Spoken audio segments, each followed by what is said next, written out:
আজ 13 সেপ্টেম্বর 2025। দৈনিক কালের কণ্ঠ পত্রিকার প্রধান শিরোনাম: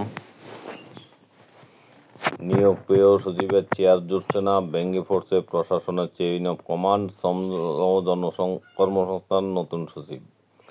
শপথ নিলেন নেপালের প্রথম নারী প্রধানমন্ত্রী সুশীলা কার্কি। রাত পোহালে কুলাউড়া বিএনপি কাউন্সিল, 5 পদে সত্যপ্রার্থী। জাকসুর ফলাফল বিলম্বর প্রতিবাদে রাজধানীতে শিবিরের বিক্ষোভ। মধ্যপ্রাচ্যে বাংলাদেশিদের নিরাপত্তা নিয়েও গভীর উদ্বেগ তারেক রহমানের। নেপালে অন্তর্বর্তী সরকার প্রধান শপথ অনুষ্ঠানে ছিলেন বাংলাদেশের রাষ্ট্রদূত। পদত্যাগ করলেন জাকসু নির্বাচন কমিশন সদস্য অধ্যাপক মাফরুহি সাত্তার।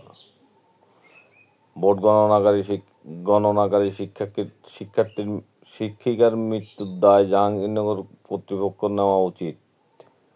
রংপুরে মানিক হত্যা মামলায় আওয়ামী লীগ নেতা গ্রেপ্তার। গ্রহণযোগ্য নির্বাচন আয়োজনের দাবি জাতীয়তাবাদী শিক্ষক ফোরামের। জাকসু নির্বাচন। রংপুরে নেই পল্লী বিদ্যুৎ আদালত, মামলার কাজে ছুটতে হয় ঢাকায়, খরচ দ্বিগুণ, বিড়ম্বনা বেশি, ঝুলে আছে 24,000-এর বেশি মামলা।